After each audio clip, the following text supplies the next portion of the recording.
con el comentario de Kimberly Taveras. Señores, obviamente que lo que pasó ayer en Ecuador hace que todos hoy, de una manera u otra, tengamos que referirnos al asesinato de Fernando Villavicencio. Y este político asambleísta ecuatoriano, hasta hace poco cuando eh, se disolvió la asamblea en Ecuador por mandato del Ejecutivo, lo que provocó un adelanto de las elecciones que están ya a prácticamente 10 días. Y eso ha evidenciado el estado en el que se encuentra este país de Ecuador. Y yo quiero repasar algunos hechos violentos que han acontecido allí, porque no es solamente el exdiputado, que también es periodista, era periodista, y que ha hecho grandes denuncias de la situación en la que se encuentra Ecuador, de la corrupción. Sobre todo él fue el principal promotor de la campaña del anticorreísmo. Y el primero en decir que Ecuador se ha convertido en un narcoestado. Murió anoche en la clínica de la mujer, fue trasladado allí rápidamente después de que su vehículo fuera interceptado, saliendo él de una actividad política por unos sicarios. Esto también, obviamente,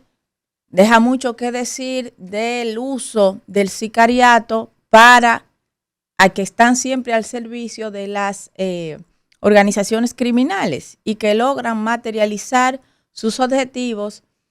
de una manera u otra, siempre llevándose a cabo por gente que no tiene nada que perder y que son en gran medida fruto de las vulnerabilidades de estos países como el nuestro, que es República Dominicana, donde diferentes pandillas se apuestan alrededor de las escuelas y le proporcionan a estos jóvenes lo que ellos no encuentran en sus hogares, que es un sentido de pertenencia, una supuesta protección, una estabilidad económica y un oficio, porque el sicariato para estas bandas criminales, así como el transporte de las drogas y tal, es un oficio. Y bueno, ustedes saben que Guillermo Lasso, que es el presidente actual, aseguró tras esta situación que los hechos de violencia que han acontecido en el país son demasiados. También dijo que habrá una emergencia nacional por 60 días, declaró el país en esta situación y militarizó el país, pero que siguen en pie las elecciones que ya se aproximan para el 20 de agosto,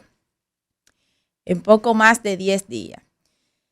Y señores, yo no sé ustedes, pero si ustedes recordarán, hace poco también en Ecuador asesinaron a Agustín Intriago y se hacía llamar que él era alcalde de Manta, uno de los alcaldes más populares del país, una de las ciudades más grandes de Ecuador y una ciudad portuaria. Y se hacía llamar el alcalde incorruptible. Esta ciudad está ubicada en la provincia de Manabí. Ustedes saben que en Ecuador, que hace frontera con Colombia, que es el principal exportador de uno de los países que produce y que es el principal exportador de cocaína del mundo. Y que también a través de esa frontera reciben también la droga que llega a través de Perú. Ustedes saben que Ecuador, por esta misma situación del control de las pandillas, de los carteles, del crimen organizado que trafican la droga que mueven hacia los diferentes destinos de principal consumo, Estados Unidos, Europa, y ya hay un gran mercado, incluso en América del Sur, en Centroamérica, en el Caribe, pero que no se compara obviamente con estos mercados internacionales. Hay una guerra en los países que hacen frontera con Colombia, que hacen frontera con uno de estos países destinos, como es el caso de México, donde hacer política se ha convertido en un hecho sin precedentes que hay que escoger de qué lado está. O está del lado de esta forma de comercializar este producto prohibido, que son las drogas, estas sustancias prohibidas, que son las drogas, hacia esos mercados internacionales,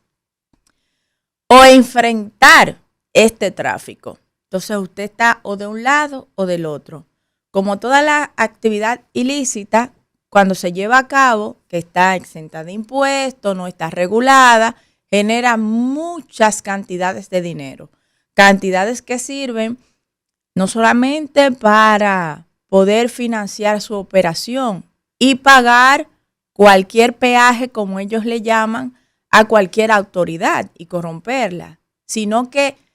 en estos países y en otros ya ha ido más lejos, que financian la campaña y los introducen a la política,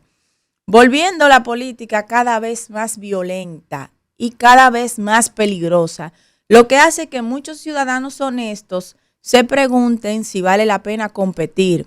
Cuando no es un sicariato físico, hay un sicariato moral, porque estos grandes recursos que tienen estas organizaciones dan para todo. Entonces, uno que ya ha tenido experiencia y que sabe cómo están las situaciones, no solamente se trata de un problema de seguridad, ya de por sí los candidatos que hacemos política en América Latina, en el Caribe, que tenemos una constante exposición con la gente porque queremos estar cerca de la gente, escuchar cuáles son las problemáticas, visitar a la gente y poder estar cerca de ellos para que la gente escuche nuestras propuestas y de alguna manera u otra poder competir con estos candidatos que por su vinculación a este mundo oscuro no pueden estar libremente circulando en las calles. Pero ya la vida de ese otro tipo de político, y además por la gran cantidad de recursos que tienen, que pueden pagar o comprar una candidatura, haciendo política con estos recursos que están en demasía. Esto ha convertido que la política en República Dominicana tenga una grave situación hoy en día. Primero, que no se haga política por vocación de servicio, sino que se escoja a los candidatos o que tienen más recursos para ganar un proceso electoral de la manera que fuese, o que sean capaces de defenderse el día de las elecciones. Esto hace que no necesariamente en este país ganan los procesos electorales, sobre todo en los diferentes municipios del país y en las diferentes posiciones al Congreso Nacional, quienes tengan ventaja electoral por su propuesta, porque aún se logra vencer esta barrera y uno logra comunicar el mensaje y llevar las propuestas a la gente y que la gente se identifique con la vocación de servicio, como es el caso de este alcalde, que fue uno de los alcaldes más populares de Ecuador. Se ve entonces el hecho de que el día de las elecciones, este país, en algunos lugares, desde hace más de 15 años, se convierte en una selva y gana el que tenga más recursos para invertirlo en una seguridad que no es una seguridad legal y que no va a competir sanamente, sino que va a agredir, que van a atracar el día de las elecciones, que van a golpear a la gente y a atemorizar a la gente para que no vaya a votar. Nosotros somos de una zona muy peligrosa y lo sabemos. Y eso hace que mucha gente honesta no quiera meterse a la política. Porque o te asesinan moralmente o tú expones tu vida. Y aquí hay una frase muy famosa que desde hace mucho se dice: lo que pasa en política se queda. Yo creo que hay que ponerle mucha atención en la tipificación de esos crímenes electorales, porque los políticos son los que toman las decisiones en las naciones y son los que deben estar alineados con los intereses sociales. Pero cuando no se manifiesta la voluntad popular, sino que hay una serie de agresiones contra los candidatos y candidatas fruto de estos recursos que tienen estos candidatos para hacer recursos humanos, recursos de crimen organizado, para hacer con los demás candidatos estos abusos, entonces la democracia está en peligro. Por eso los diferentes partidos políticos tienen que ponerle